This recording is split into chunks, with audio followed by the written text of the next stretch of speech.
as chairman, I'll open the meeting. Okay. Members present, all members present except for Mark Milius. And on the agenda tonight, we have, as Amy's going to read. Okay. Tonight, April 16th, 2020. It's a regularly scheduled meeting.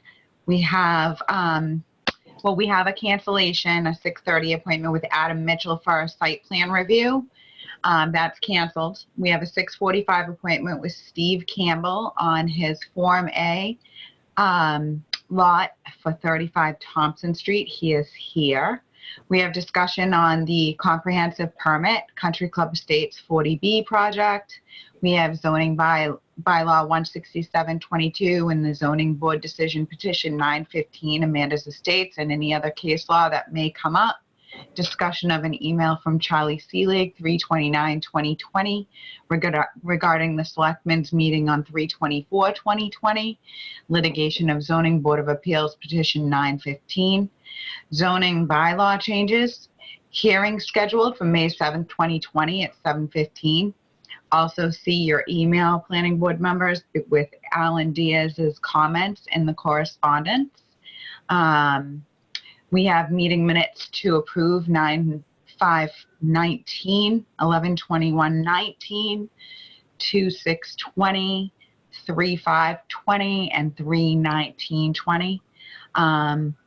We have emails dated 3/25/2020, 3/31/2020, and 4/1/2020 between Ms. Troop, myself, and the Planning Board Secretary regarding the September 5th, 2019 evening meeting minutes to be done verbatim. We have email from Charlie Seelig, 4/13/2020, with comments from Alan Diaz, which we just touched on, I think, right? Notice from abutting towns, Bridgewater, East Bridgewater, Hanson, Middleborough, Plimpton, and Pembroke. OCPC agenda. What is OCPC? Should I know that? Old Colony Planning Council. Thank you. Notices and decision letters from Zoning Board of Appeals and Conservation Commission, and any other unscheduled business following posting this agenda. Okay. Accept the Do I have a motion to accept the agenda as read? Motion to accept the agenda as read. Is there a second? I second. All in favor? Aye. Aye. Aye. Aye.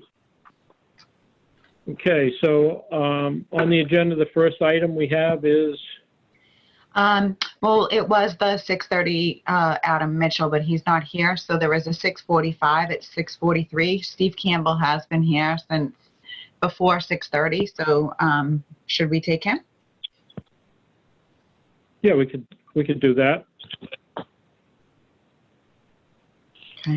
I'll put the site plan on the, Did everybody get a copy of the application too? I did not, just because I'm not getting my emails, but we could all look at it if Amy's going to be able to put it up on the screen. Yeah, I don't know if I have the It came out on... I do, I think. All right, let me figure out how to do this. New share.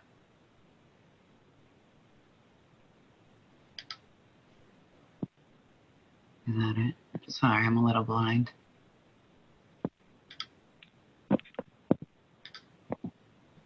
Can everybody see the Form A application? I have a copy of it. I have a copy too. Okay. I can see it up on the screen.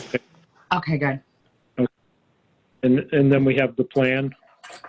Yes, we do. We have that too. Should I show the plan up now, or I'm just reading? If anybody wants to look at the application first, and then we can go to the plan.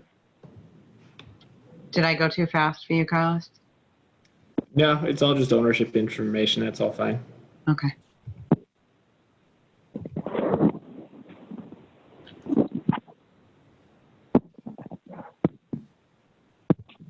All right, gotcha. Let me get the plan.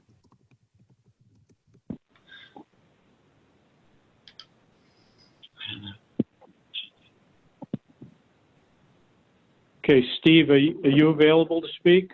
I am. You want to just explain what it is you're doing and? Basically at a little over 5 acres, and I built a home on part of it, and we're gonna subdivide it and make another Form A lot. And that was with 186 feet of frontage? Well over that. Is that the one? Yeah, 186, yep. Yeah, 186.50. Yep. That's correct. Just so I'm looking at the right thing, that's all. Yep, And we have the wetlands delineated, yes. and we have the circle. Technically, the circle's supposed to touch the frontage, but it would make it, so it's not really an issue. Because it gets narrower in the back, right? So we'd be able to slide forward. Well, I mean, But it's he's got the circle within the building lines, but the circle should have been touching the frontage, not the front of the building line. It's just to prove that the lot lines don't close in too fast. So it's fine.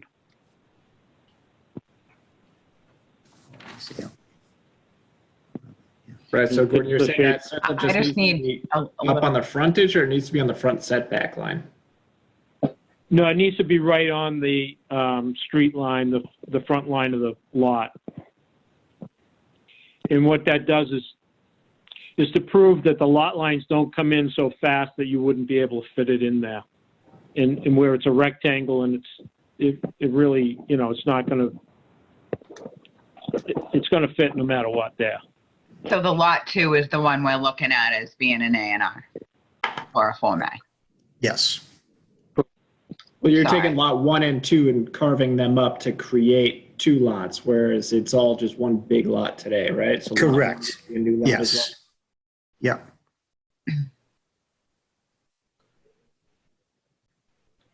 Is this where the kind of the wood station is set up right now?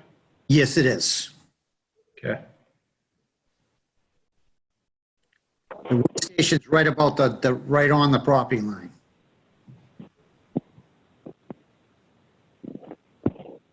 I'm not familiar with the wood station. There's like this Self little, firewood. yeah, if you want to go pick up some firewood, there's a little hut where you could just take out like a $20 chunk of wood if you want to, or whatever the charge is there for it.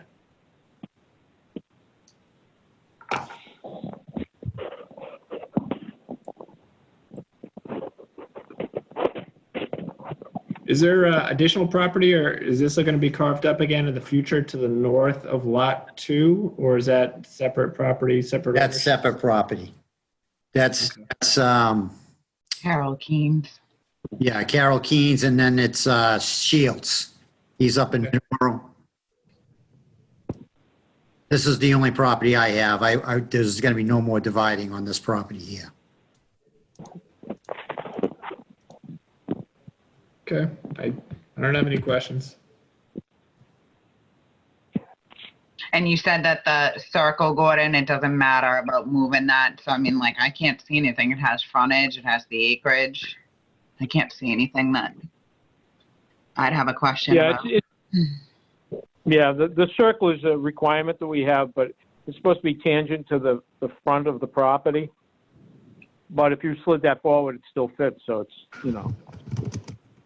it's fine. Okay. Just out of Ashley, did you have curiosity, any questions? No, looks good. Did they end up giving the okay on the septic?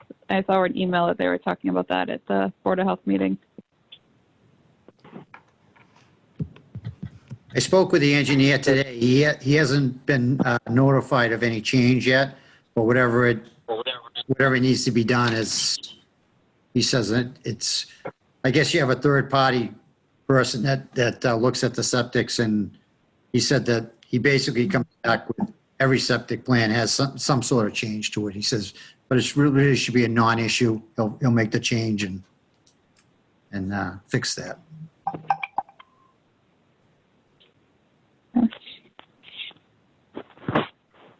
I don't have anything else, Lynn.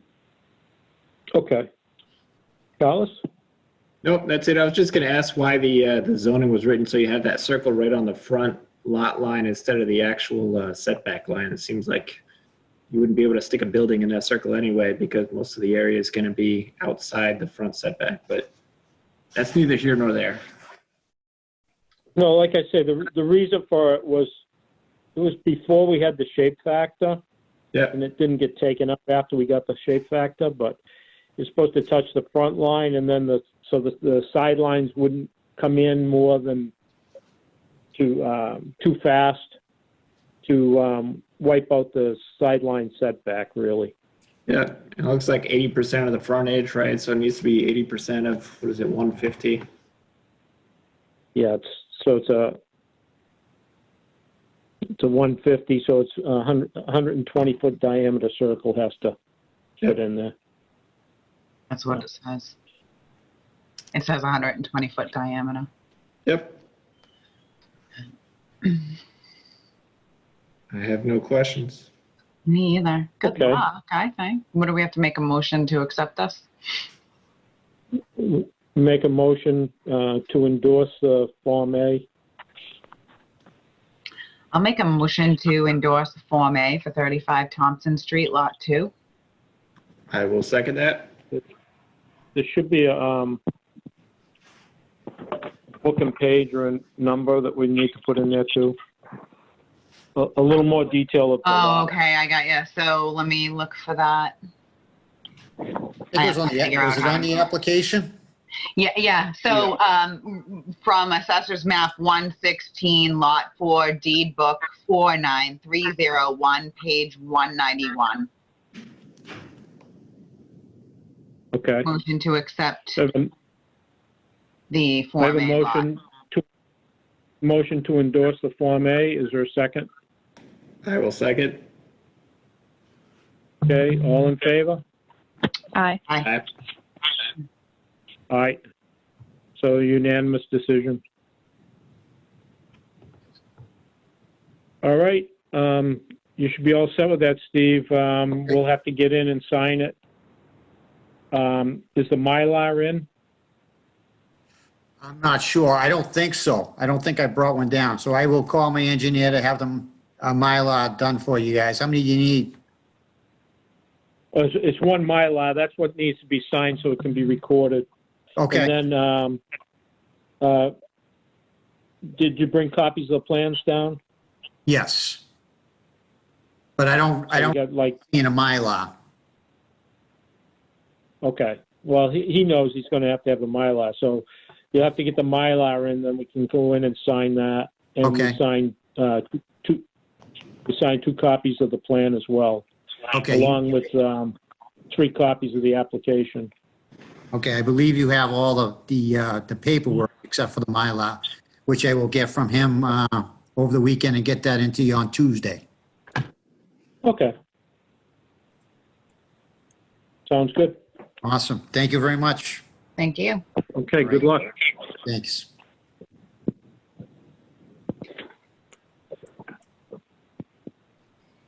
All right, so next on the list is discussions. The 40B Country Club Estates is first on the list. It still hasn't really come up for the hearing yet, so I think it's still premature to really try to go over that. Okay, so should we have it put on to the next agenda to stay on? Yeah, we're going to keep it on until it comes up. I believe their meeting is the first part of May. Mm-hmm. They're on with the appeals board. Okay. The statutory review timelines get extended with everything that's going on right now? I believe they did. You mean as far as the state goes?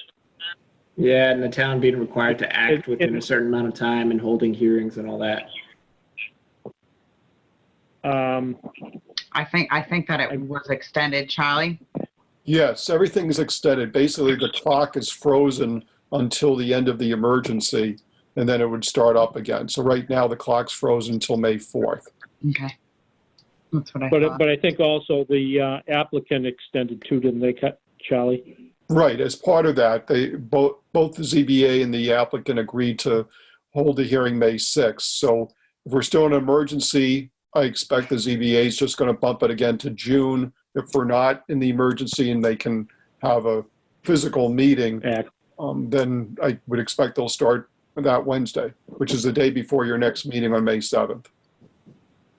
Okay. Thank you. Okay, so then the next discussion topic is zoning bylaw 16722 and zoning board decision petition 915, Amanda's Estates, and any other case law that may come up. I guess the selectmen have decided that we can't ask an attorney advice on that. Okay, I'm gonna, if you're gonna discuss this, then I'm gonna recuse myself, and Carlos, you could take over running the meeting. Sure. So so let the record show that Gordon's recused himself from this agenda item at, what time is it? 6:56 p.m. I guess, Amy, I'll turn it back over to you. I don't know the background on what's happened here or what's going on. So if you have an update on that. You know, at our last meeting, thank you. At our last meeting, how we voted to have an attorney look into it for us and give us their opinion. And it was voted at the selectmen's meeting, forgive me, I think it was the 24th, that we weren't allowed to ask attorney. Do you know what specifically they voted on and how they, I guess, how that process works in terms of them deciding what we can and can't do? Was there a legal reason why we can't do that? I don't believe there was a reason given. Charlie, do you have any insight on that meeting? Yeah, so under state law and also the town's bylaws, the Board of Selectmen is in charge of making a decision whether or not the town's going to get involved in a lawsuit.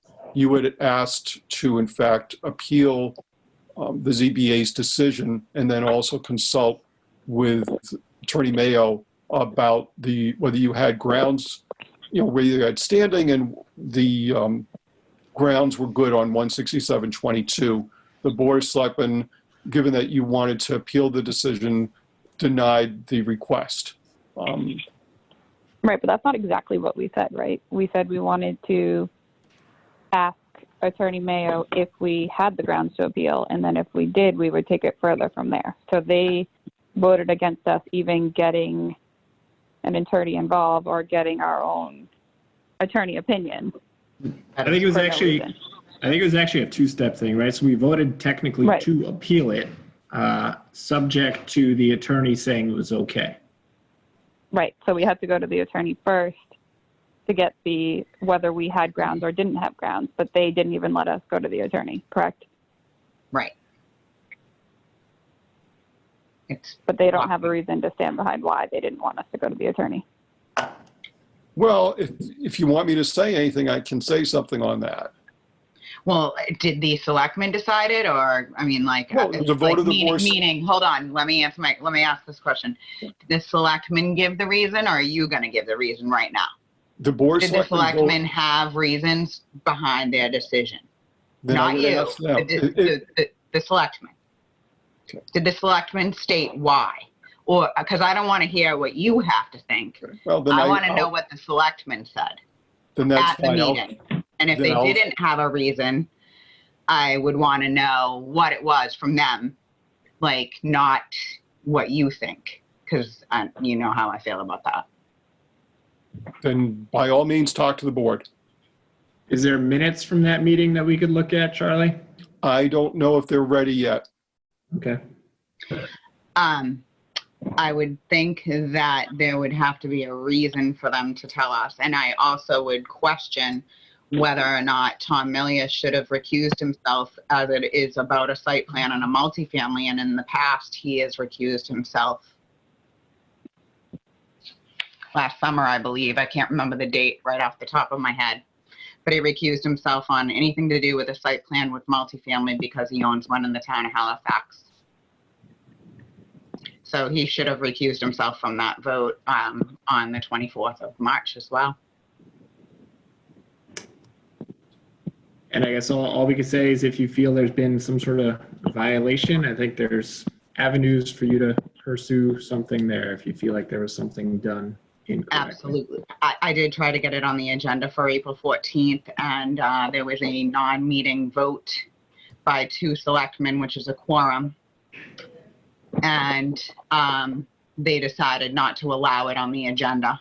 And that's a grievance that we're not allowed to have. No reasoning, no grievance, and somebody should have recused themselves. And an open meeting law violation because they shouldn't have had a non-posted meeting with a vote. Isn't there also other avenues outside of the town if you believe somebody's acted improperly to pursue a grievance? If you feel something has been done, much like the open meeting law violation was brought to this board's attention? Yes. It's in process. So, yeah, so I guess we certainly consider that avenue. So if it's been decided that there's nothing further for us to do as it relates to this, I'm not sure that there's much else to discuss on this item. I would like Charlie to go ask them. I mean, Charlie said he would discuss with them or get us the meeting minutes as to why we were told we couldn't speak to our attorney. So, I mean, it's a town attorney, so any board should be able to get some kind of legal opinion from him, and we were just told we couldn't for whatever reason. So, I mean, personally, I would love for Charlie to get the minutes and be able to give us the selectmen's opinion on why they feel we aren't allowed to get town council on something we feel. I would like to motion, if you guys, or I have an idea, that we should motion to write a letter to the selectmen and ask to be seen and ask them why they wouldn't allow us to use the attorney to get advice. I would think that we would want to review the minutes first, because I would hope that there would have been some discussion in the minutes that would give us an indication of why they chose not to do it. So before we have them defend something they may have already said and might be in the minutes, let's maybe take a look at the minutes, and then I would think that maybe we could take it from there if there's no discussion or no information we could gather from that. Okay. Do we know how long it typically takes to get the minutes together? I would think that we could just watch the video, because that way we can see it for ourselves. Is there a video? Sorry, I'm shutting my phone down. What date was this hearing? The 24th.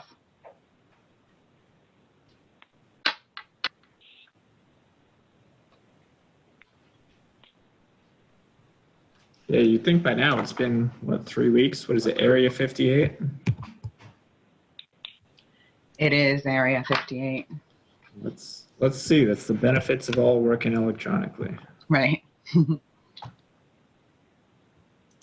Pull it up on YouTube, I guess. I guess I can get rid of this stuff. Just Google it, right?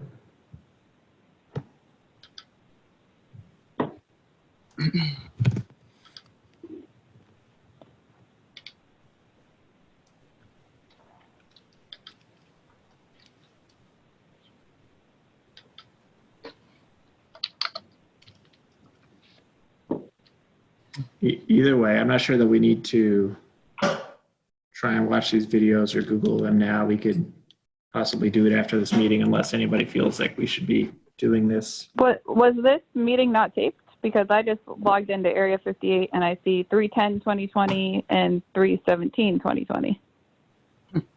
That just means they probably haven't uploaded it yet. Okay. So I think we should wait to see the video and get the meeting minutes and then watch the videos and maybe move this to keep it on the agenda for the next meeting, Amy. That way, if we don't get the answers we need from the minutes and from the video, then we can decide from there if we want to go forward and try to speak with the selectmen. Okay. Sounds like a plan. And Amy, did you say that you tried to get this already on their agenda one time and they would not include Yes, it? last week I sent an email to get it on the agenda for April 14th to ask them why. And they voted out of meeting not to allow it onto the agenda. It was written out that Troy Garin and Tom Millius both voted and told Charlie they didn't want it on the agenda and didn't bring it up to the third selectman, Gordon, because they knew they'd have to recuse themselves. So each person was accounted for accordingly.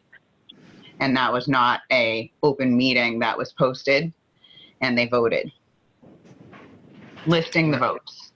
Okay, well, it sounds like they're not going to put it on the agenda if we ask a second time, right? I'm not sure that's going to bring any alternative result.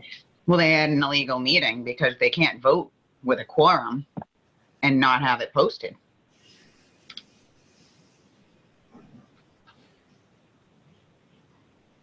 So their minutes are actually up right now. If you go to the website, the Board of Selectmen meeting minutes from the 24th, it's up there.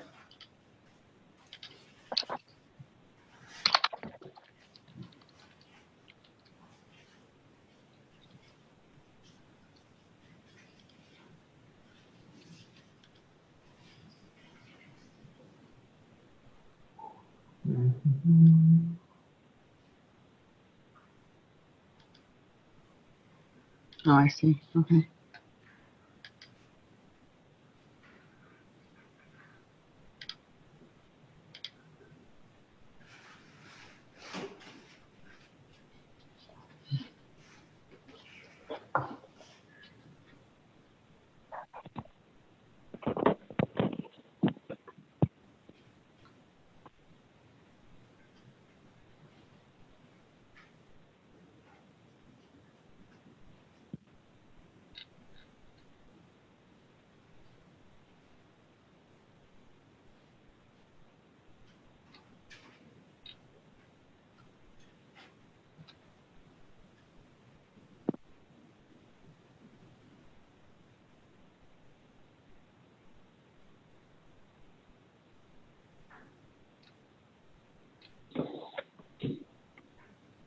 So it's on, the discussion's a paragraph long. It looks like it's on page 5, at the bottom of page 5. So Ashley, I don't know if you can see this. I just looked it up on my phone. I'm reading it right now. Thank you. Amy, if you have it, you could put it up on the screen. Oh, yeah. I just realized. Hold on. Sorry. Getting used to all of this stuff. I wonder if we all can. Hold on. I'm trying to open it up now. Share screen. Oh, you're sharing screen too? So there you go. So now I can do it. Um, So here it's in the bottom, field number 2. all right, so now I have to move your faces. Moved by Milius and seconded by Garin. The board voted as follows: to asking Attorney Queswell to represent the ZBA town on this matter and deny the request by the planning board to consult with Attorney Mayo on appealing the ZBA decision on a matter of states, including as to whether the planning board has standing and whether Halifax Chapter 16722 is grounds for an appeal.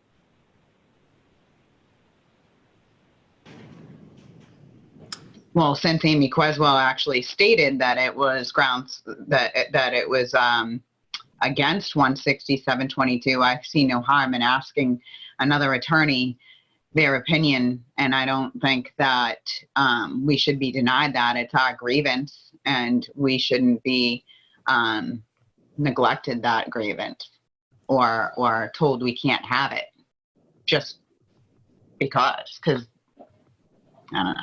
That's my opinion. So I'm a little confused as to which party Attorney Questel would represent, because we would essentially, the town She's would been be, representing the zoning board, right? I think that's what it says here. Ask Attorney Queswell to represent the ZBA town on this matter and deny the request by the planning board to consult with Attorney Mayo. The reason that we were going to ask a different attorney was because we already heard what she said, and the ZBA didn't follow her advice that she brought to them without them asking, and they Well, I just think denied it.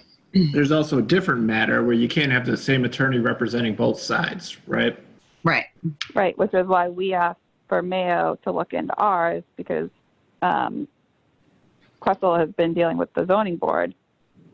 Reading this, I don't really see where the selectmen have a valid reason for us not to be able to speak to our own town council, being Mayo, and see what he thinks. I mean, they don't say why, they don't say because of this, or they don't, you know what I mean? It just seems like they just shot it down and made sure that Attorney Questle was ready to back the zoning board. I would agree with that, and I would actually say that now we should motion to get on their next agenda and appeal their decision. I don't know if we can do that. I mean, we definitely need to look into it, but it's just, my concern is we're looking at a situation where we had a selectman who should have recused himself because he has in the past and he didn't, and he's backing a board that he appoints with town council that we should be able to speak to, and he's refusing our rights as elected council to be able to speak to an attorney that we should have the right to speak to. So that just seems very hairy to me in a lot of situations, as to there's no valid reason there for him to not let us say, hey, you know, Mr. Mayo, do we even have anything here? That's all we were asking to do, was to get town council opinion, and we were told we couldn't do that anymore. For no reason. I guess there's two things here, right? It looks like they only voted whether or not going to ask the attorney the question, right? I don't see that there was ever a formal vote that the appeal be denied necessarily. I don't know if that's implied here somehow. It says he recommends the board to vote to deny the request by planning board to consult with Attorney Mayo. Right, but it sounded like it was being said that the actual appeal was being denied, or the planning board's request to appeal was being denied. Do we know if that's the case? They're just saying we can't speak to town council. Yeah, I don't see anything denying to find out whether it's grounds for an appeal. So they're denying our request to find out if it's grounds for an appeal. So what I'm seeing here, if I'm reading it verbatim, it says that the zoning board has engaged Attorney Questle to represent them in the planning board's appeal. So it seems to me that the planning board appeal is still there, and just Attorney Questle is representing the zoning board in this appeal. So why can't we use Attorney Mayo? Because they denied that. That's my confusion. Board vote to deny the request by planning board to consult with Attorney Mayo. So they're pretty much saying if we choose to go forward with this appeal, we have to go find counsel that's not town council? Find a new attorney? No, what I think they're saying here is when you see that, I forget who it was,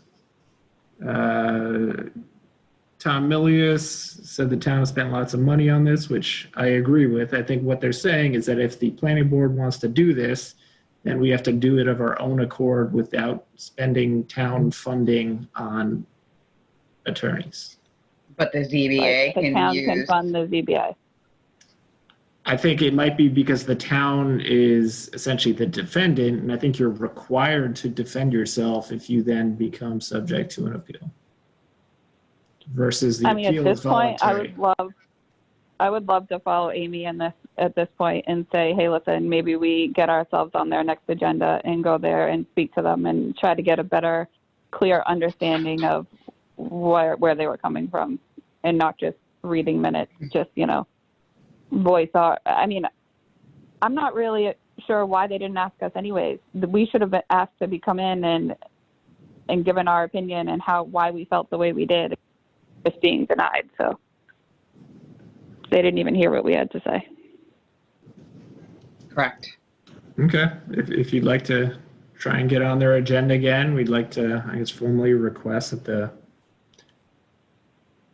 the board be heard as it relates to this matter, and we get some clarification on why the vote happened, because the minutes aren't explicitly clear as to what the status is of the appeal. I think we'd like to understand, one, what the status is. I don't know who the right person is that would even tell us what that is at this point. Right.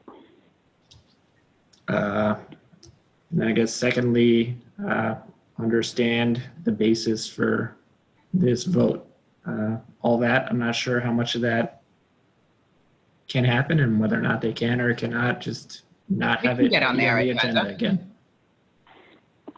If they asked to be on our agenda to talk to us about something, we'd allow it, right? I think it's up to the chairman to accept items onto the agenda. I mean, we could ask, as a procedural question, we could ask Gordon when he gets back, or Charlie, I don't know if you have any input on that, on whether or not the chairman is the one that places items on the agenda. Considering I've already been told basically to not engage on this, I'll recuse myself on answering that. Okay. So I don't have the answer for it either. So we can request to be on their agenda and we could see what happens. Okay. I second your request, or whatever we need to do to show that we want to do that. So as an elected board, that we motion to be put onto the next selectmen's meeting to discuss our grievance of 16722 not being obeyed, and asking for their permission to talk to our own attorney, where Amy Queswell is working for zoning. Right, I think we just want more clarification on what they denied too. Like Carlos had said, the way you read it, it could be read, because we're reading minutes, it would be nice just to hear it from their mouth where we really stand with that. What were we denied and where are we at with it? The status on it. And I guess for the sake of asking a question that I might get a answer that we're not going to have a good answer to, Charlie, if you've recused yourself from that, can you even opine as to, I don't even know what the question was going to be, who we would ask to find out what the status is of an appeal? Well, I mean, you're probably going to be going to the Board of Selectmen. I mean, Yeah, since if you're, I don't know which appeal you're asking about. If you're asking about the planning board's request to appeal the ZBA's decision, then it would go back to the Board of Selectmen, because they're the ones who make the decision whether or not the town is going to engage in a legal matter. Okay, so we'll ask for clarification, I guess, from them on that. But I guess reading the minutes, they haven't turned down the request to engage. They've just turned down the ability of the town to spend money on an attorney, is the way I read it. Right. Yeah, and then they disallowed us being on the agenda when I asked for it last week on the 8th or the 9th. And I guess we'll make a formal request this time. I don't know how it was done last time, but at least have it reflected in the minutes. If that's the motion that you're making, Amy, that we be requested to put on their agenda to. It is.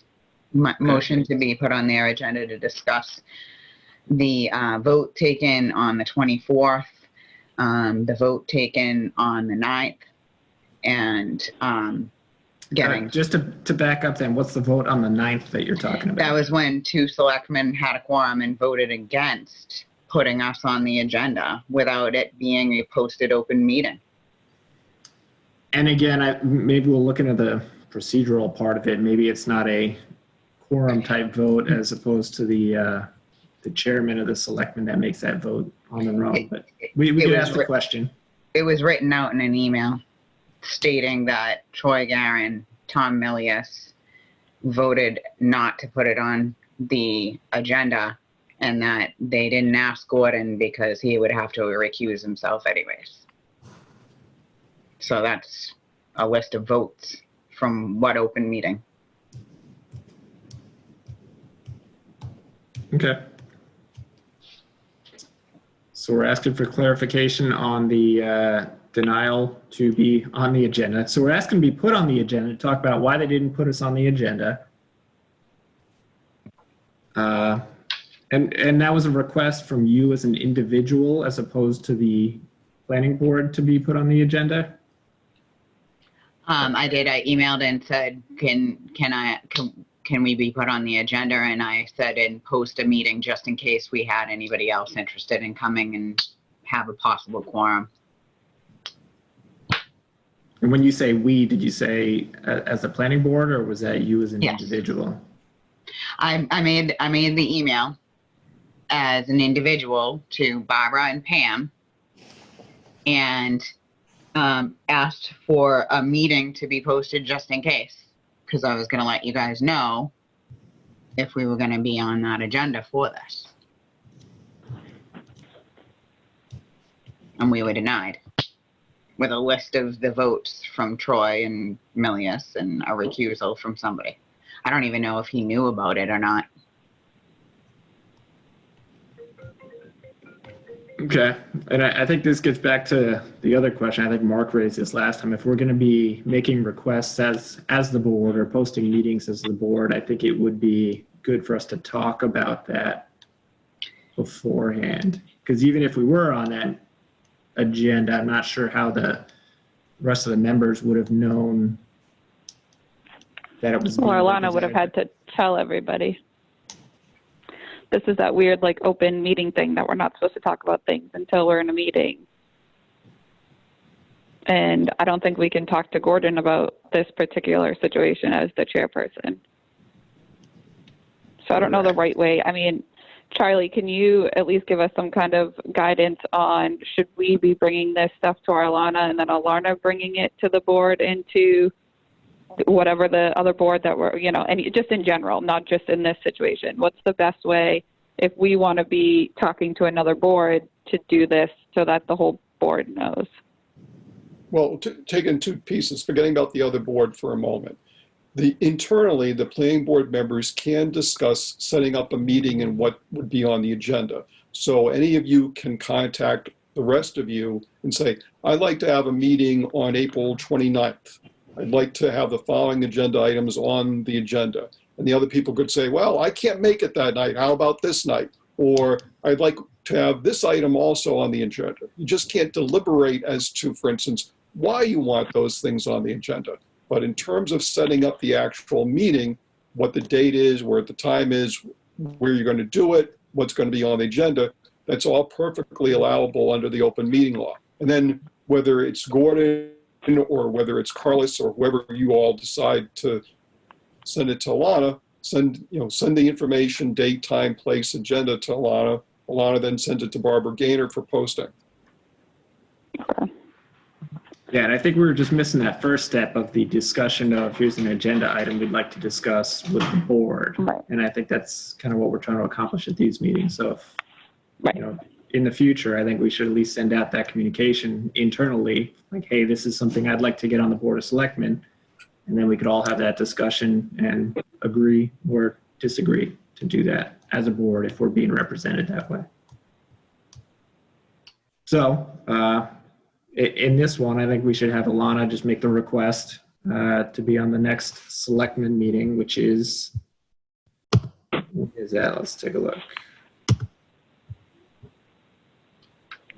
Well, the next one would be the 28th for the selectmen. Okay, so we'll have her post a meeting in case there's a quorum of planning board members at that meeting.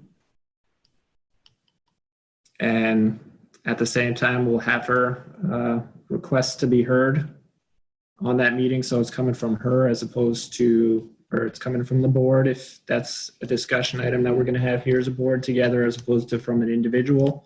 And maybe that way it will be met differently than if it's coming from any one individual. So does that make sense to everybody? Yes. Yep. So then We Amy, need a motion. Yep. Do we have a Okay. motion?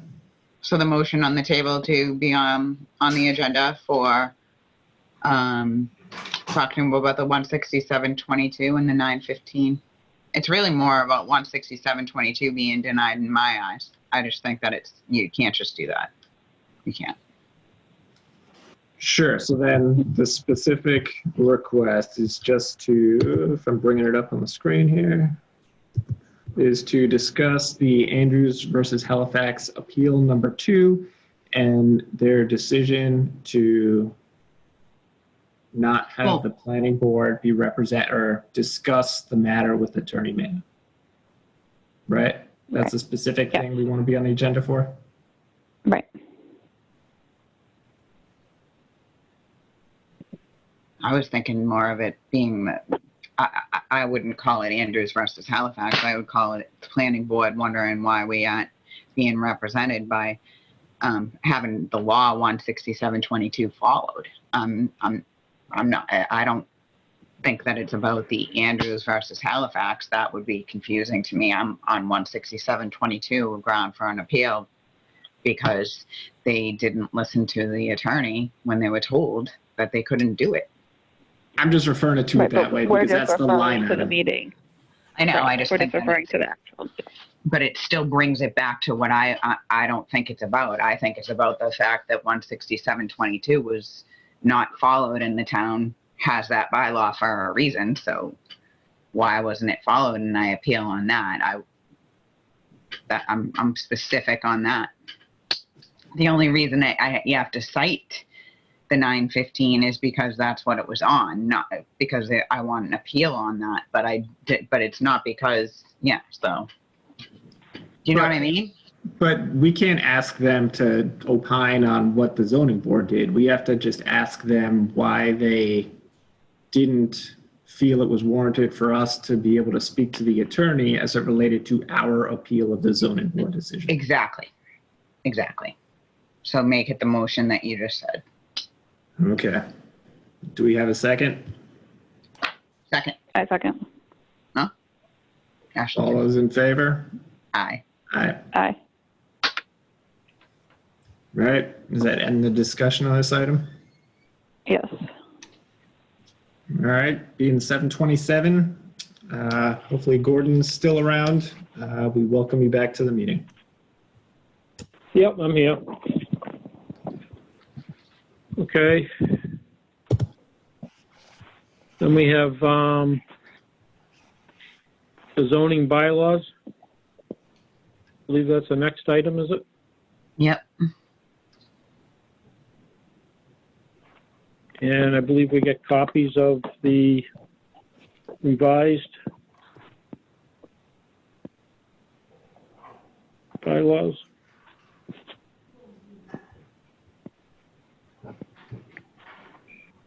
Is it posted anywhere on the internet? We had it forwarded to us. From Yeah, Charles. they're using my Halifax email. I don't. I'm gonna put it up on the screen as soon as I find it. Sorry. Oh, here it is. Got it. Last Friday? No.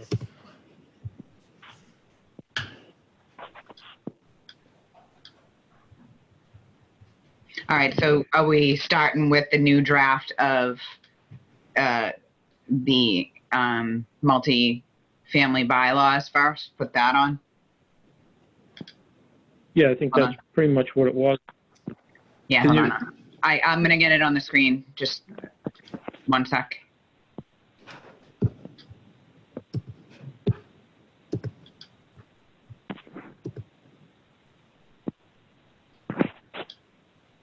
You see it?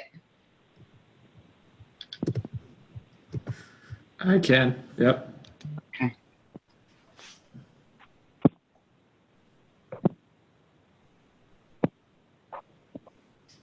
Okay, it's a whole bunch of deletions.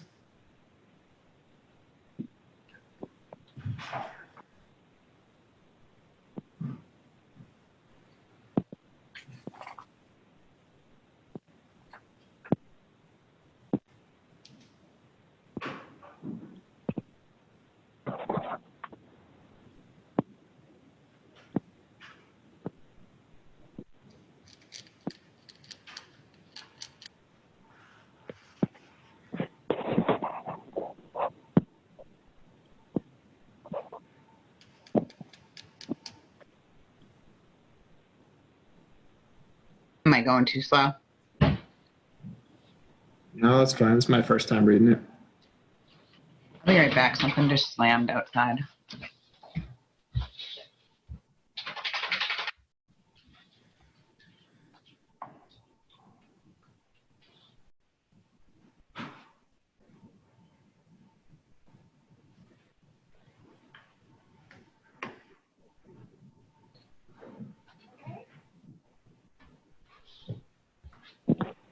Charlie, are you there? I'm still here, yes. So do we have Area 58 on too? No, what will happen is that this recording that's being done right now will go to Area 58. There's a link in the cloud that I'll provide them, and then they can post it accordingly. Okay. So is anybody from the public available now?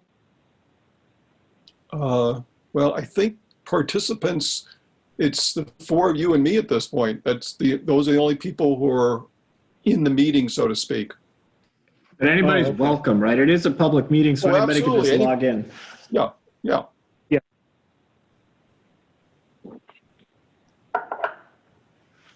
I just want to kind of let everybody know that it is going to be on Area 58. Yep, and Charlie posted the link to the webinar online as well. So anybody that was on the town website would be able to just click on the link and log right into the meeting. Right, Sorry. except for us. Yeah. We need special communication.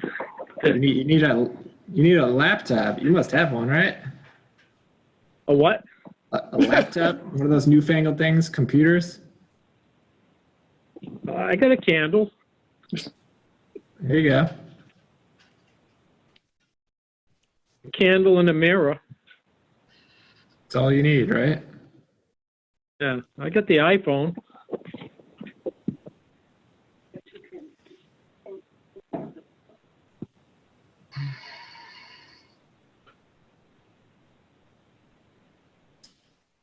As it relates to the single family one, they didn't distinguish between in-laws, right? Are in-laws considered?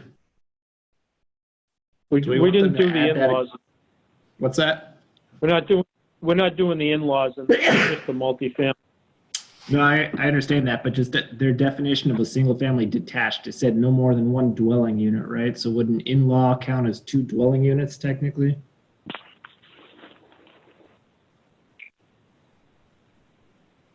An in-law is not a two-family, right? The way the definition is written. Correct. Right. You know what's weird though? I'm reading so in the part B, general requirements to all single-family structures, two-family dwellings, and multifamily developments. On the bottom, I just scrolled past it. So Where are you? B, C, I'm in B. B, 7? It's 7. It says no in-law apartments or accessory dwelling units are allowed in any single-family structure, two-family structure, or multifamily structure after development has occurred. I had thought sitting in on the other meetings that we weren't going to deal with the in-laws at the moment, that we were going to have to redo those bylaws as well. But if we put that into this bylaw, I mean, I would imagine that has to follow suit, or we have a situation again where our bylaws are contradicting, correct? Yeah, I would think so. And I think what they're trying to prevent people doing is to create a multifamily development and then exacerbate the situation by having in-law apartments in these multifamily developments. Right, but, you know, what if you decided you were going to make your basement into your in-law for a parent that all of a sudden needed it? You're not allowed to because your house is already developed? Well, I think it would It's have to already be in the restricted. So these new developments would have to have a deed restriction in order to make that happen. And then when you buy your house, you would just have to be aware of that it's not an option for you. Right, so this wouldn't pertain to any home that was already built. Right. 'cause This they're is saying only after- going to Or would this, multifamily developments. okay. I just didn't know if that was going to fall over to the in-law when we redo that bylaw. You know what I mean? Like, I don't know how it will read, but if that's fine and it's just on the multifamily, I get that. Yeah, because I think that would Yeah, just it's be basically restrictive thing. basically saying multifamily development, and let's say you got 12 units in there, you're not going to have 24 because everybody does in-law. Right. Oh. Okay, that makes sense.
This whole thing, that subsection 8 maintains the whole screwy thing about having frontage on a roadway.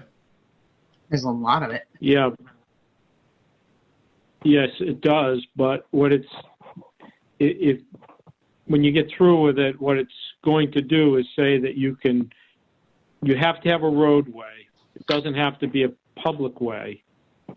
And they have to have frontage to put those buildings on it. But those lots are more like a yield plan lot. Yes, I guess how do you define the... You have to designate the area for those.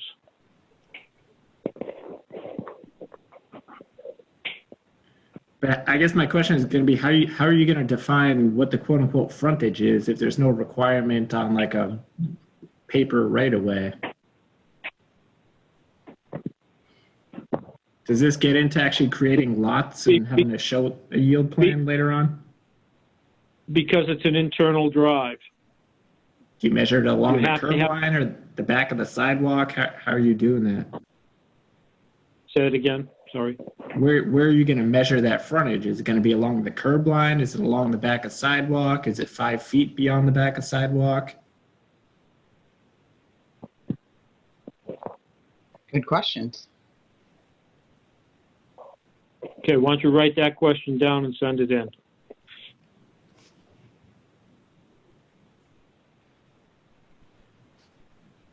Who are we sending it into, I guess? This is Attorney Questle is the one drafting this thing? Yes. I mean, we could send it from the planning board, you know. Who is she preparing this for? I think it's the selectmen. Okay. So they're the ones that are going to be proposing the zoning amendment at town meeting? Yes.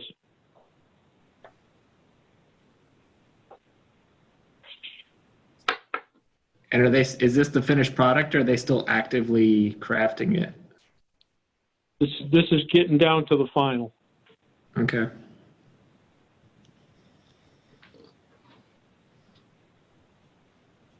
Does it talk about a lot or a yield plan here somewhere that's part of the exercise? I don't see it. I don't see it. Yeah, and number 12, each application for multifamily development must provide a conceptual plan depicting exclusive areas for each dwelling so that the Board of Appeals may determine that adequate land exists for the use and enjoyment of the residents. Exclusive use areas shall be depicted as dashed lines on the plan.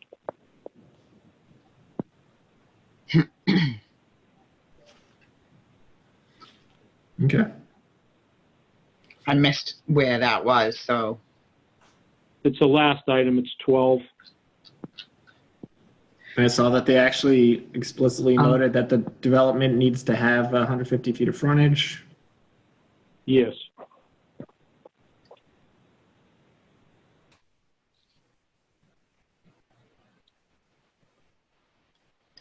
And then there was lot area requirements I saw while Amy was scrolling through for up to. Oh, sorry, am I going too fast? No, it's just jumping around a little bit. So the number of dwelling units, what happens if you have more than 4 dwelling units? Wait, is there a ratio tied to the... Where did you see that, Carlos? So there's a table that says what the contiguous upland requirement is based on the number of dwelling units, and it only includes 2, 3, and 4, implying that, the ratio is 40,000 square feet per, but the table stops at 4. Yeah, they're not going to allow you to have more than 4 units to a building. Oh, so that's per building, not per development. Density requirements for each structure. Yeah. Well, it should state somewhere then that there can't be more than 4 to keep it clear if that's how they want it to be, because right here, people could deduct that if you add 6, you know what I mean, you need, what is it, 240? No, it says in there, that the largest structure would be 4 units. Oh, all right. So you can do I didn't read buildings to 4 units. You could do, you're not limited to the number of units you can do. That's going to be limited by the size of the lot. acreage of the lot.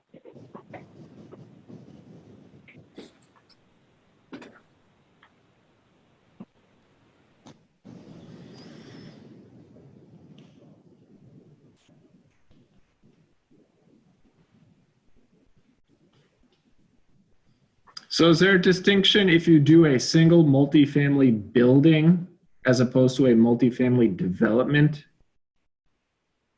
No, there's no difference. Well, no, multifamily development is identified as more than one building.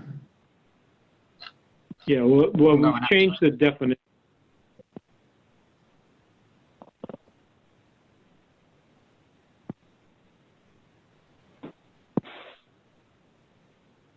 Up at the top is where it says, a dwelling multifamily shall mean a single building containing at least 3 dwelling units, but not more than 4 units.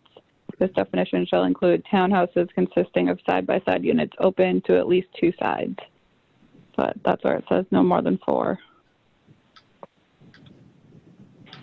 What section is that, Ashley? Is that a definition? It's right at the top, Yeah, it's under right A, here. it's the definition of dwelling multifamily.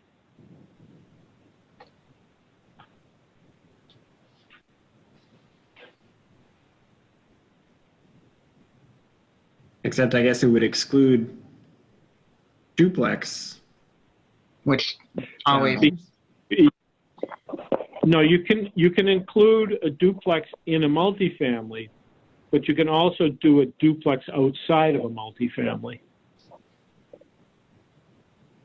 but it's still saying a multifamily isn't a 2. It says 3 or more, but not more. 3 or more, at least 3, but not more than 4. So that sort of in that language does exclude 2 families to me. You know what I mean? But I think all the other definitions included 2 families and multifamilies as identifying both of those options, right? So I think it's just wrapping them all in together. All right, multifamily development shall mean more than 1, 2 family and or multifamily structures on 1 or more contiguous lots. So I guess the question there, right? So we've got multifamily development. So then there's We already have a separate place where you can do a duplex in town on a 40,000 square foot lot. That's staying there. We're not changing that. So I guess the only rub is, right? So if you wanted to do a single building that had 4 units in it, it doesn't qualify as a multifamily development. Why? because it says a multifamily development is more than one, two-family and or multifamily structures on one or more contiguous lots.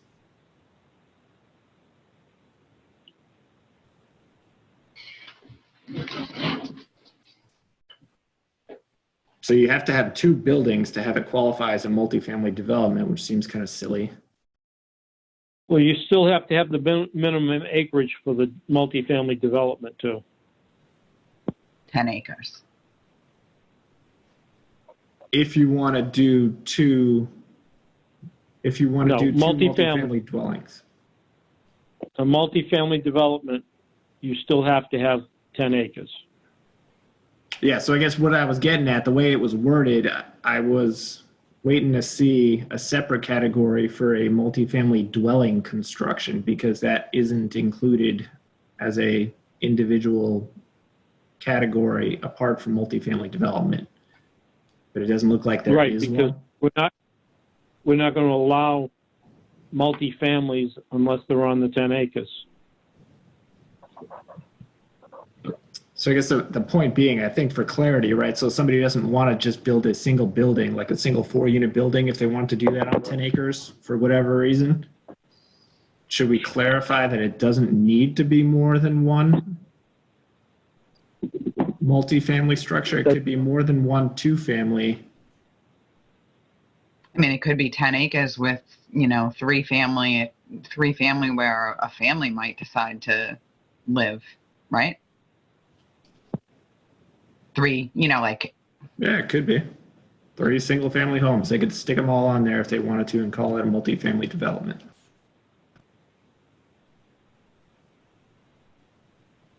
single family. I don't know if they can do that, can they? Yeah, you could do 10 individual buildings, couldn't you? Well, actually, the way it's written, you can't. Right. They would all have to be duplexes, which seems kind of silly. Attached in some way, shape, or form, maybe by garages. But isn't that kind of going the opposite direction of what you want? Because then at that point, you're pushing them for more density. Oh, I'm not saying I want any of that. I'm just saying, like, it's, how would they do it? I would think that I think we would want that definition of multifamily development to be more, I Clear? guess, accommodating or clear or somehow including the provisions for if somebody wants to do a single building with 4 units in it, they would have to be subject to this section. Or if they wanted to do 3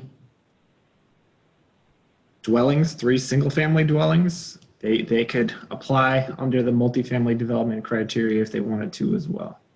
I don't know if that was purposefully done that way to exclude that kind of development.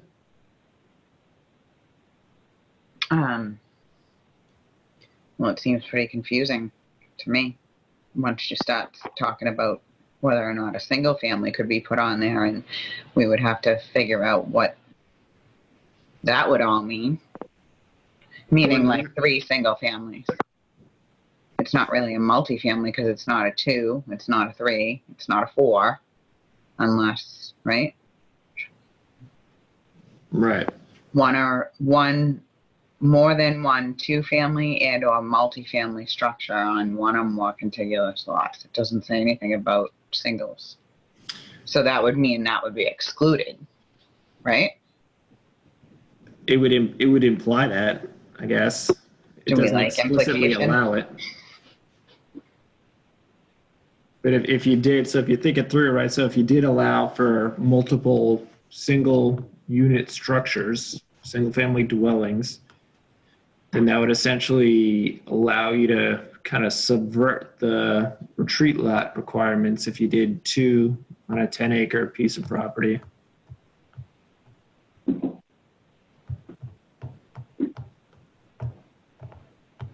Well, it kind of, would bring a thought to my mind. How come you can make an internal drive and have multiple multifamilies, but not multiple single families? Just gets all hairy. It's a little confusing. You know what I mean? Like, you can have four multifamily, four multifamilies on a lot that has 150 feet of frontage on a public way, but you can't have more than one single family on that. It makes no sense. Well, no, that part of it, that's the whole point of the zoning bylaw, is to allow for some sort of multifamily development, right, in general? Yep. And I get the reason maybe for Gordon, I don't know if it was on purpose that they didn't include single families as part of the development for the purpose of not allowing for that loophole for the retreat lot criteria. Do you know if that was the basis for that? I don't think it really came up in discussion, Maybe just kind of overlooked. I don't remember anybody bringing up we didn't want single family to be used for, or single units to be used in the multifamily development. But Yeah, I mean, I think if you look at it this way, if you're going to do a multifamily development and you're going to put 3 buildings in there, you're going to need 150 feet of frontage for each one of those. So within its own internal Driveway. drive. yeah. Yeah. So what's the advantage, I guess? You just don't have to build the subdivision roadway, because right? Well, I mean, you still have to go to the planning board, and we have to still come up with the same. We're going to come up with the same design Yeah. because it has to come to us, and we're going to require what you need in the roadway. But it's going to be private. Yeah, no, that's so a valid I'm not- point. You need more than 150 or you need that, 120 to be able to get a right of way in there anyway? Yes. Okay, yeah, so that makes sense. So you'd have to, as opposed to doing So now you'd have to have control. 150.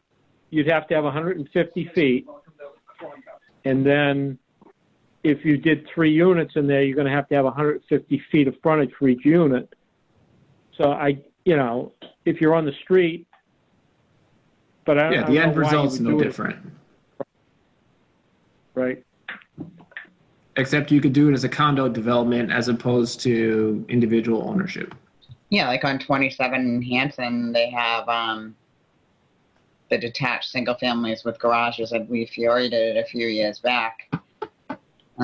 There's 2 sets of them right before the sausage lady. You know what I'm talking about? They're condos, Yeah. but they're single family condos. I believe that was a Fiore thing. But they're on reduced lot size too. Right.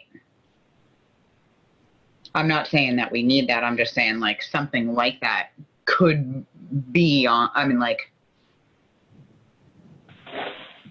But I mean, if you take, for example, that, you wouldn't look like that when you got it done because you have to create those lots, which would have to have the 40,000 square foot for each one of those. So they'd look like a subdivision.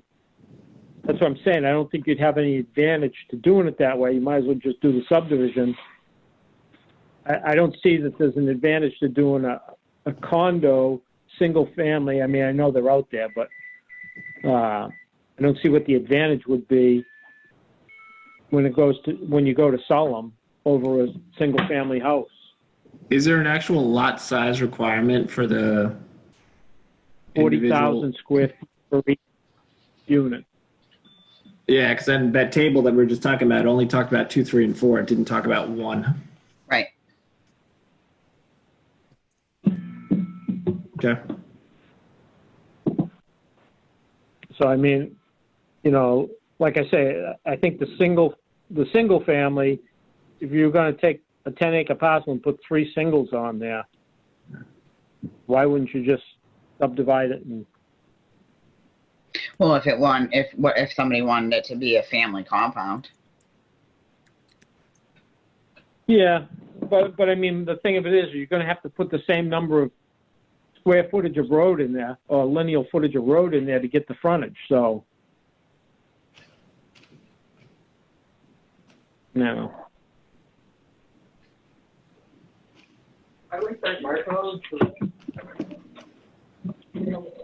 All right.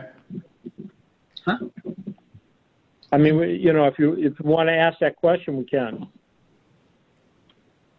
Yeah, Might as well.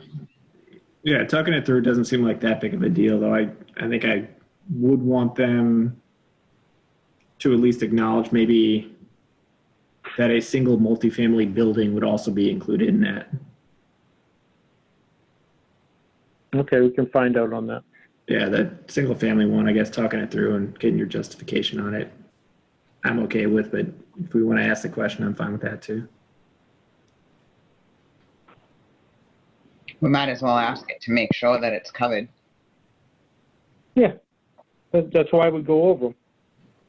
We want everybody's opinion, so it's a lot easier to talk it out now, get the answers, and then if that question comes up at town meeting, then we kind of know what the answer is. Makes sense. So, are we going to acknowledge Alan Diaz's Well, comments? hang on. Well, can we finish up with this Oh, sorry. Yeah.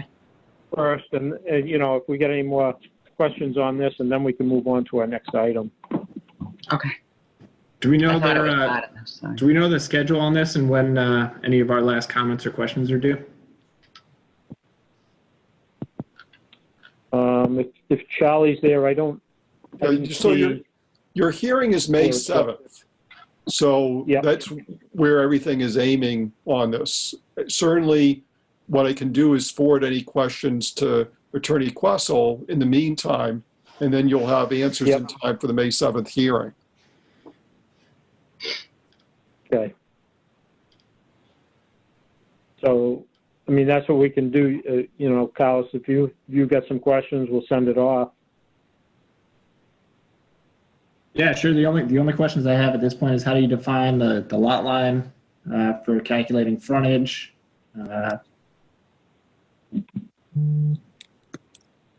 And the other one about just a single multifamily development. I think it was in that first paragraph there when we were looking at it.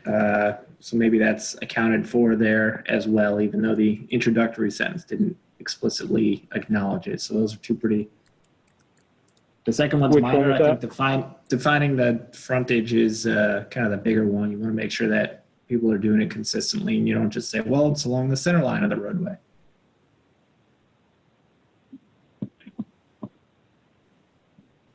I think that's a good point. Okay, so frontage, where's it measured? What was the other question? Just ensuring that a single multifamily building is included also as a multifamily development, as something subject to the same standard.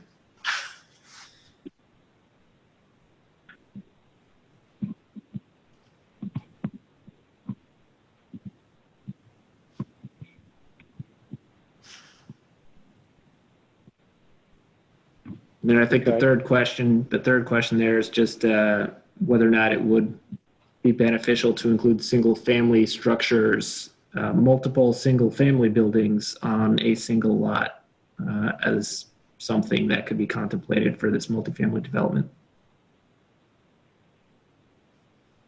So would it be included for single family? I guess, yeah.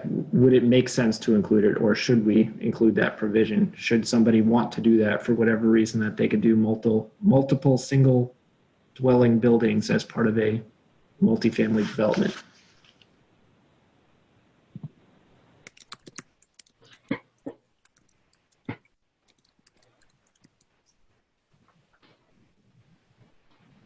Yeah, because to that point, then maybe you get relief on what the subdivision roadway is, right? So to Amy's point, if you do a family compound and you've only got two houses on there, do you really need a 24-foot wide roadway with sidewalks on both sides and all that kind of stuff? Maybe it's just a glorified driveway at that point.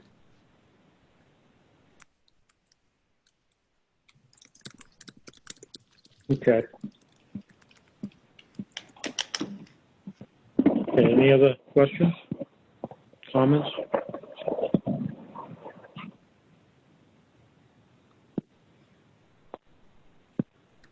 That's it for me. So that takes care of the zoning bylaws. Did you have any questions? No, because I've been going to the meetings and we've been hashing it out. I've been giving my questions there. Okay.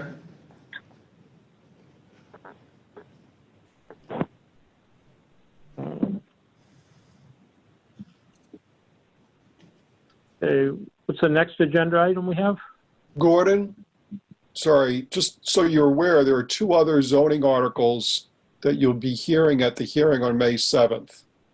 One is the That on here? marijuana petition to allow it in Okay. the commercial district, and the other is the changes necessary for the floodplain section of the bylaw so that we meet the Federal Emergency Management Agency standards. Updating those plans. Yeah. And are those articles out now? Yeah, they were, Alana, I believe, sent copies of all three of the articles, not just the multifamily, to you earlier today. Okay. I'll find We it. can take a look at the, All right, so here's the flood one.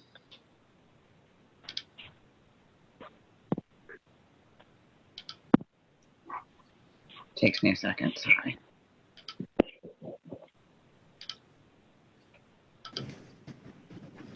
Zoning, proposed changes in the floodplain. Now, those are just given to us by FEMA, I believe, right? Right, FEMA said that we needed to put in a statement of purpose in the floodplain section and also update the IDs and dates for the floodplain maps. And then also there's a third paragraph below where you are right now that needed to be added. Yeah, this we talked about in the fall a little bit and never got around. We didn't get to adopt it. Isn't that correct? Is this yet another one? Yeah, I think this came about during the winter. Okay.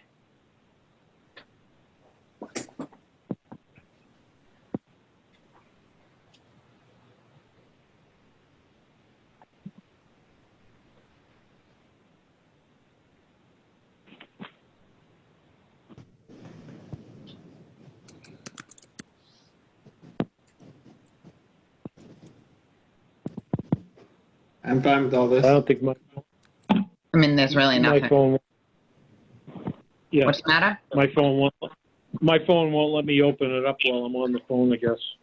Oh. Can you not see this on the screen, Gordon? Yeah, no, I don't have the screen. Oh.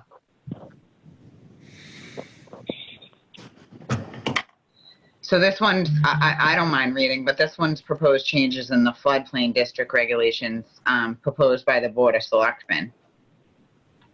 To see if the town will vote to make the following changes in Chapter 16715 floodplain district regulations. Insert the following statement of purpose before paragraph A. Statement of purpose. The purpose of the floodplain district are to, 1, ensure public safety. You want me to keep going? Through reducing the threats to life and personal injury. 2, eliminate new hazards to emergency response officials. 3, prevent the occurrence of public emergencies resulting from water quality contamination and pollution due to flooding. 4, avoid the loss of utility services, which if damaged by flooding would disrupt or shut down the utility network and impact regions of the community beyond the site of flooding. 5, eliminate costs associated with the response and cleanup of flooding conditions. And 6, reduce damage to public and private property resulting from flooding waters. 2, update the IDs and dates of the floodplain maps listed in the bylaw so that the current the current paragraph A, so floodplain district A be replaced by floodplain district. The floodplain district is here and established as an overlay district.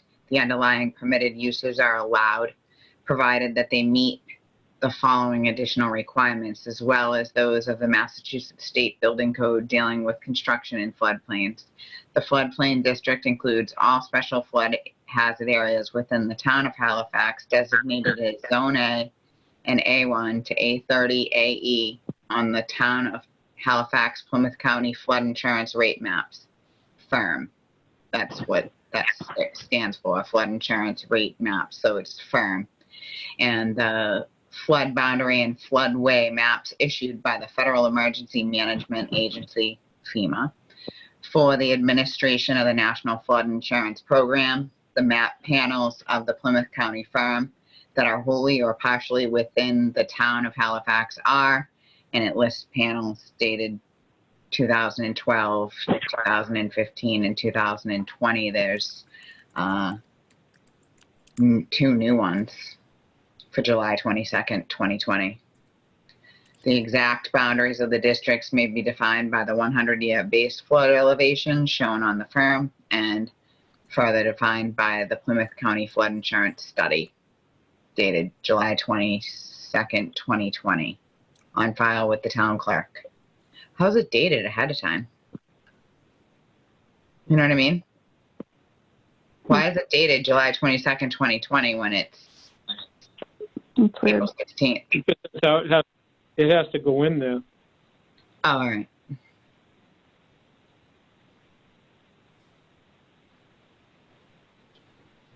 Charlie, when are we looking to do the town meeting at this point? Town meeting right now is provisionally scheduled for June 15th. It assumes that the governor's stipulations about gatherings have been loosened Yeah. enough so that we can gather, so to speak. If they haven't been loosened, then we'll just continue to postpone town meeting until the emergency ends. Okay, but the July 22nd date on this is then because we have to get it done by a certain date? Right, and I've already sent in a request for a waiver just in case we don't have a town meeting before July 22nd. FEMA had sent out a letter to the southeastern communities, Bristol, Plymouth, Barnstable counties, to say, we haven't changed anything in the sense of we're not giving a blanket waiver to everybody, but you can apply for a waiver if you want to. So the Board of Selectmen approved having me sent a waiver into FEMA for the time being. A waiver because of the coronavirus? Right, Basically. exactly. That the only way we can change the zoning bylaw is at town meeting. If you were in another place, like a city or Bridgewater, for instance, that has the town council, the town councils can meet electronically. There's no provision in the general laws to hold a town meeting electronically. We have to have a town meeting in order to change the zoning bylaw. And unless the restrictions on gatherings are loosened, we won't be able to have town meeting. Yeah, okay. But they wouldn't issue a blanket? No, they were very specific in the letter they sent out to the communities that they're not issuing a blanket waiver. I don't know why, but we're doing it by town because, some of the towns, as I mentioned, they have city councils or town councils that can actually hold electronic meetings. We just legally can't do it for our open town meeting. Right. Okay. Any other questions on that then, guys?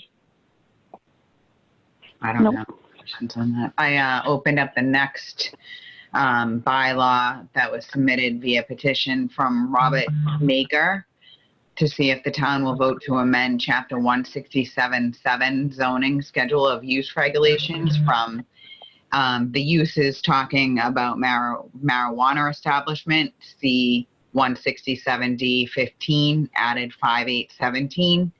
And that was that it was a special permit in industrial 1 only, to change it to be a special permit in business and in industrial.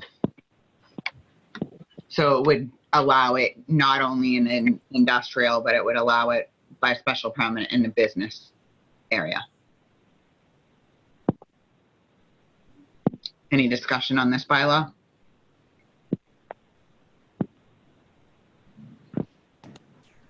I supported the business.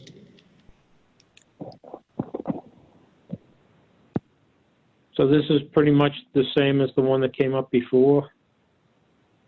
Yeah, he Yes. passed over it in the fall The of last town meeting. 21st.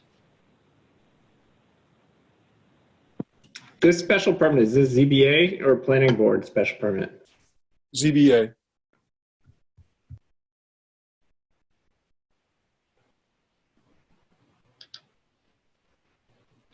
And the next one, ready? Yep. Multifamily submitted by Selectmen, Section 1, pertinent sections of Halifax zoning bylaw regarding multifamily uses. This is the whole thing that we just talked about. I think it's All right, I just was making sure it wasn't something else because it was in a separate email, so you know what I mean? Yep. Hold on.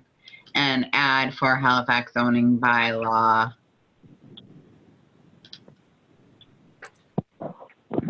Oh, it's our hold a public hearing on May 7th. Yeah, that's the ad for the hearing. Mm-hmm. Okay. Okay, so as far as the zoning for the marijuana, everybody was good for discussion on that at this point? Mm-hmm. Yep. Okay. Okay, then what do we have on the next?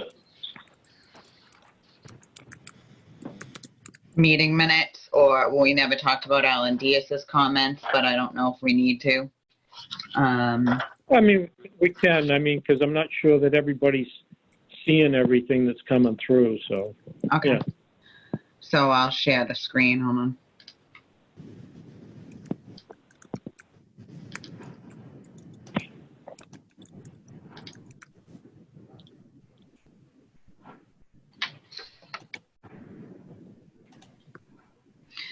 Hi, folks.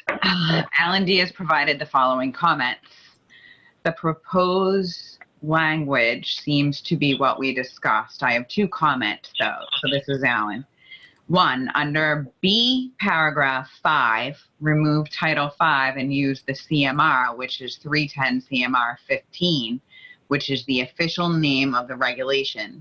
My argument is we, in the septic field, reference the pre-1978 code as Chapter 11 prior to 1995.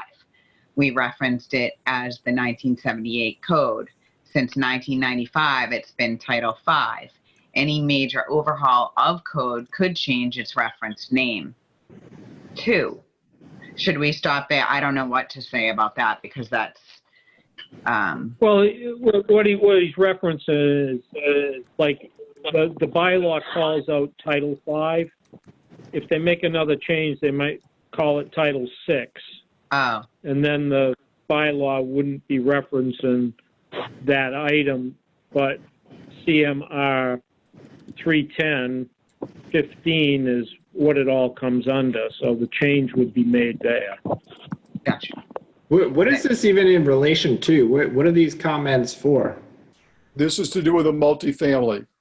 There was a reference Yeah. to Title V in the multifamily bylaw you talked Okay. about. And what Alan had recommended was change that reference to the CMR reference. And that's been incorporated in the version that was sent to you today. Okay. So we already saw it that way. Okay.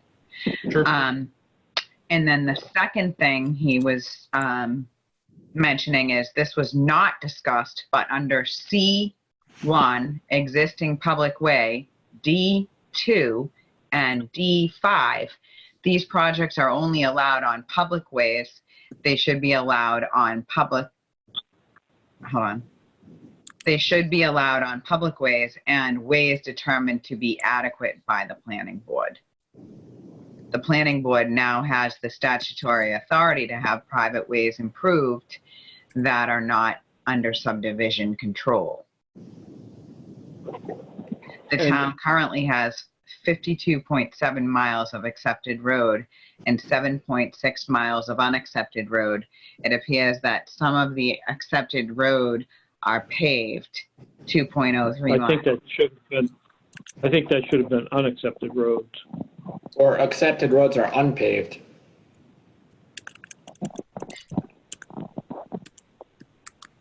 Well, No, I today- think it's some of the unaccepted roads are paved, Gordon? 2 miles of. Yeah, Well, the Board of Selectmen saw that last night, and they thought there was enough discussion that needed to occur for any change like that, that they did not add that to the bylaw that was submitted to you. So that change is not included in what was given to you today. yeah, that's fine, but, you know, just to let everybody know what it was talking about. Yeah, and I think his determination of ways to be determined to be adequate is included in the language where it says it doesn't need to be a public way, right? So I think there's that flexibility there. Well, maybe it should be added that the planning board has to still make sure that the private way is, or the internal driveway meets standards. Maybe it should be in the bylaw. Well, I think that would just No, be part I mean- of our site plan review. Well, it would be That's less already- confusing. It's already incorporated in there that it's left up to us to bring it to that standard. What this all refers to is the statutory authority of the planning board is if there is a private way in town of which somebody wants to build a house on it, under the authority of the planning board, that road can be made to be brought up to a higher standard before that person can do that. If we determine that roadway is not adequate, that's under the state statute.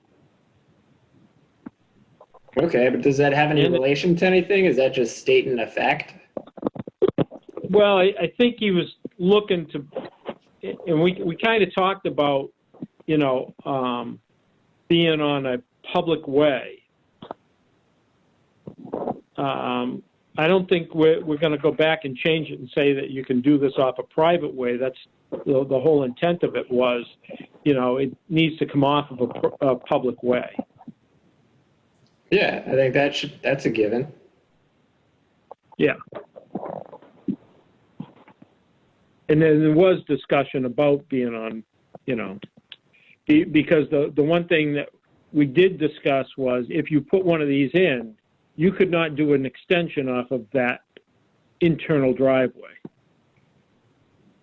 Not for future subdivision work. Correct. Yeah, if you want to do maybe another multifamily development one tacked onto the back and make it all part of a single lot, maybe you could do something like that. I don't know. I mean, that's something that, you know, should be discussed again at the hearing. But you can't use that and incorporate something else off of it later is the whole basis of the bylaw that we're putting together. Yeah, you can't do that for the purpose of creating frontage. Right. Okay.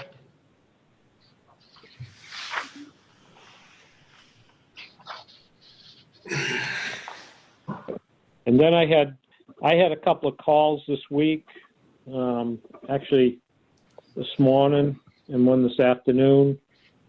I had a call from a gentleman that wants to build a lot on Pine Street North, and he was asking because a bank had asked if he was on a public or private way over there, and asked if he had the frontage to build over there. And I told him he really needs to come to the board and we could find out if he has adequate access over there, because I personally know that Pine Street North is not where it belongs. It goes over private property, and the planning board has never signed a plan showing that where it is. And the town record should be corrected because it's in the wrong place and shows on our maps wrong. So I told him that he should make an appointment and come in and see the board. The other one that called me was Scott Burgess, and he is in the process of redrawing the plans for, I don't know if I get this right, Hilder, I think it was Hilder Estates, if I remember right. And he wants to come back in and present a new plan to us. And asked if there was any way that we might be able to hold a meeting before our May meeting. So I would ask if anybody is willing to do that. Hold a meeting for a new plan for Hilda Estates.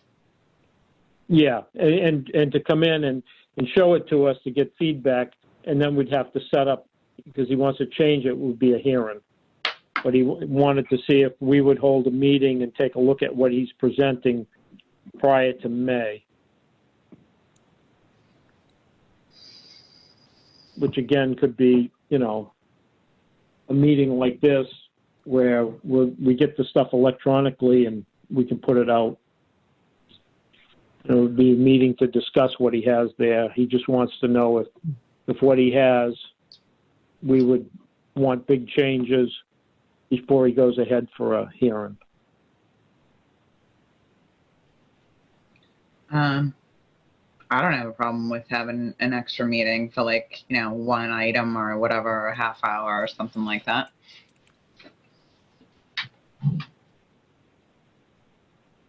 Anybody else? Yeah, I'm okay with that. Just let me know when. Yep. Would next Thursday work?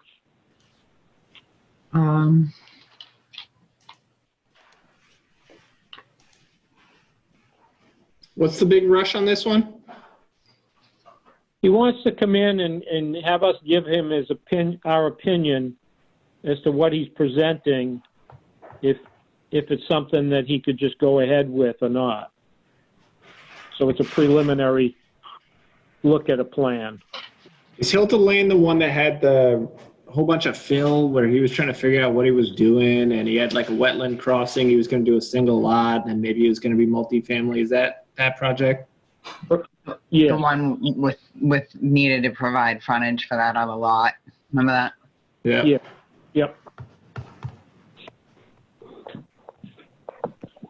Gordon, you all can meet if you want to, for instance, by conference call, but I won't be able to host that evening. I'm supposed to be attending, obviously, electronically, but there's a three-town school committee, finance committee meeting that night to worry about the school budgets given COVID. Okay. And you can always have a conference call meeting if you want to. Well, I could host Okay. it, right? Could I host it? No, the subscription for The town. yeah is limited to me and to Caesar. I can see if Caesar can host it. Okay. But if we can't do the Zoom, then we could do the conference. Mm-hmm. I We could do a think, though, conference. the Zoom is easier when we're going to be looking at a plan so that we can all have the plan, like, on the screen and talk about it. Like, I think it would be harder to conference call it. You know what I mean? Because of the fact that we'd be looking at a proposed site plan, like, right? Yeah. Yeah, I think we need to look at it. The graphical element to it. Unless he got us physical copies for each of us. Yeah, but even still, like, when I'm looking at something and, you know, I can point so that you guys understand what I'm talking about, I think, like, you know, with a mouse or something like that, maybe, I don't know. I would prefer to have a PDF and use the web conference. So this, right? So that takes out the 23rd, which would bring us to the 30th, and then that's pretty much May. So could we schedule him for the May 7th meeting? Yeah, I mean, that's what he was asking, if we could do something prior to going Before into that.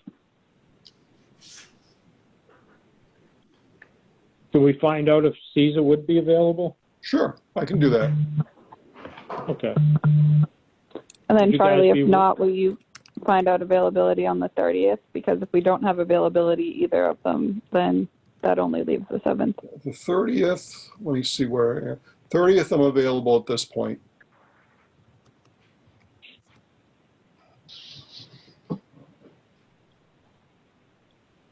So we'll see if Caesar's available. If he is, we'll do it next Thursday. If not, we do it the 30th. Right.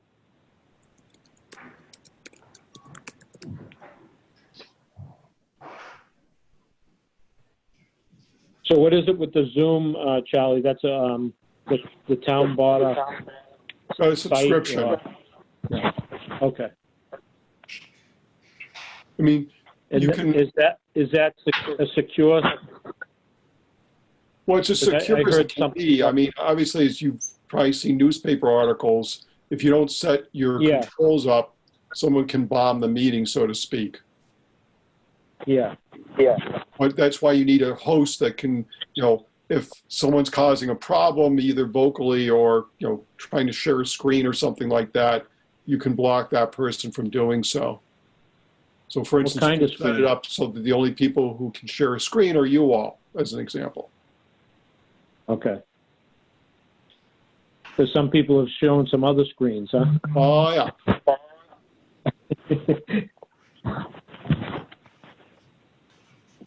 Okay.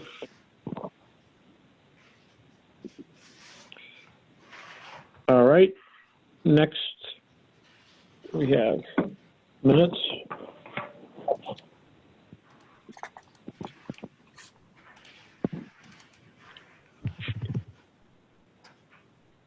I'm not going to be able to do much with the minutes just because I didn't take a look at them and I don't have access to that email account right now. So Okay. Is there anything else we had on the agenda there? Nope.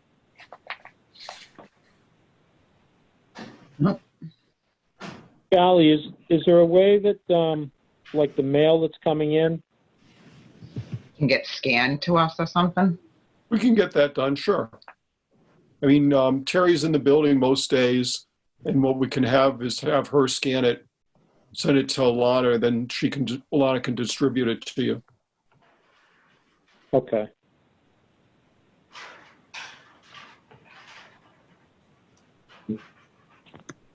Because Alana's totally out. She doesn't go to the building at all, correct? Correct. How's Joanne doing, Joanne Snow? Well, actually, we expect her to be coming back, not in the building, but to be coming back same way as Alana is, starting next week. Oh, good. Oh, really? Healthy, good.